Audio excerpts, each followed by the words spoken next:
Halo teman-teman, kami dari kelompok 9 Hukum Acara Pidana. Materi yang akan kami jelaskan yaitu mengenai penggeledahan dan penyitaan. Nama anggota: Putri Lestari, Indah Khalifatullah, Imanda Restaviana, Ria Resti Fauzia. Ingin tahu materi lengkapnya?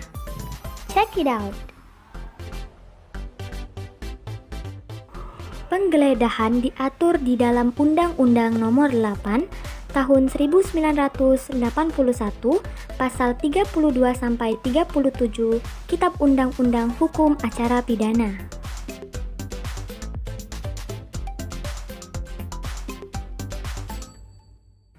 Penggeledahan yaitu suatu upaya yang dilakukan penyidik dan penyelidik untuk mencari barang bukti.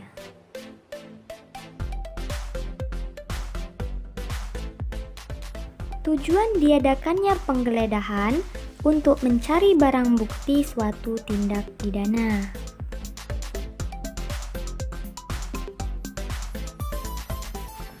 Penggeledahan dibagi menjadi dua, yaitu penggeledahan badan dan penggeledahan rumah. Pertama, penggeledahan rumah yaitu mencari barang bukti di dalam rumah.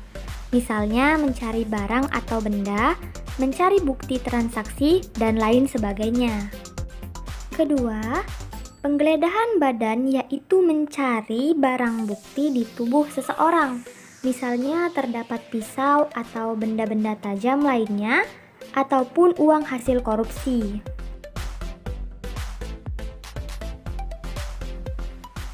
Adapun syarat-syarat untuk menggeledah. Yang pertama, harus adanya surat izin dari Ketua Pengadilan Negeri setempat.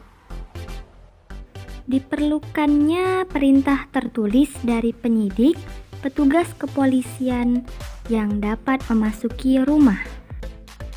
Disaksikan oleh 2 orang saksi dalam hal tersangka atau penghuni menyetujuinya. Harus disaksikan oleh kepala desa atau ketua lingkungan dengan 2 orang saksi. Dalam waktu 2 hari setelah penggeledahan rumah, harus dibuat suatu berita acara dan turunannya disampaikan kepada pemilik atau penghuni rumah yang bersangkutan.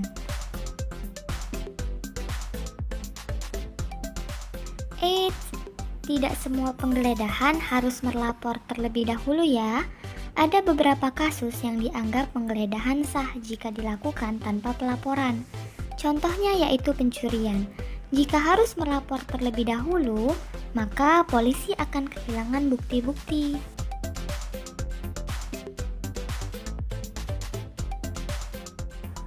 Penyitaan yaitu tindakan penyidik atau penyelidik mengambil alih barang yang diduga digunakan untuk melakukan suatu tindak pidana. Adapun prinsip-prinsip penyitaan di dalam Kitab Undang-Undang Hukum Acara Pidana, di antaranya sebagai berikut.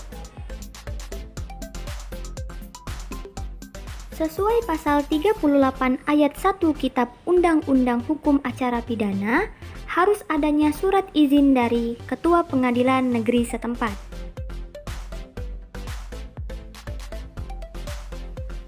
Adapun kriteria untuk benda-benda yang dapat dilakukan penyitaan, sebagaimana telah diatur di dalam pasal 39 ayat 1 KUHP. A. Benda atau tagihan tersangka yang seluruh atau sebagian diduga diperoleh dari tindak pidana. B. Benda yang telah dipergunakan secara langsung untuk melakukan tindak pidana. C. Benda yang dipergunakan untuk menghalang-halangi penyidikan tindak pidana. D. Benda yang khusus dibuat atau diperuntukkan melakukan tindak pidana. E. Benda lain yang mempunyai hubungan langsung dengan tindak pidana yang dilakukan. Terhadap seorang tersangka yang tertangkap tangan, penyidik juga dapat melakukan penyitaan terhadap benda maupun alat yang patut diduga telah dipergunakan untuk melakukan tindak pidana, sebagaimana telah diatur di dalam pasal 40 Kitab Undang-Undang Hukum Acara Pidana. Mengenai paket, surat atau benda yang pengirimannya dilakukan melalui kantor pos, dan surat atau benda tersebut diperuntukkan atau ditujukan kepada tersangka. Dalam hal tertangkap tangan, penyidik berwenang melakukan penyitaan surat atau benda tersebut sebagaimana telah diatur di dalam pasal 41 Kitab Undang-Undang Hukum Acara Pidana. Penyidik juga berwenang untuk memerintahkan kepada orang yang menguasai benda yang dapat disita, menyerahkan benda tersebut kepadanya untuk kepentingan pemeriksaan, dan kepada yang menyerahkan benda itu harus diberikan surat tanda penerimaan, sebagaimana telah diatur dalam pasal 42 Kitab Undang-Undang Hukum Acara Pidana. Sekian pemaparan dari kelompok kami. Thanks for watching. Jangan lupa like, komen, dan juga subscribe.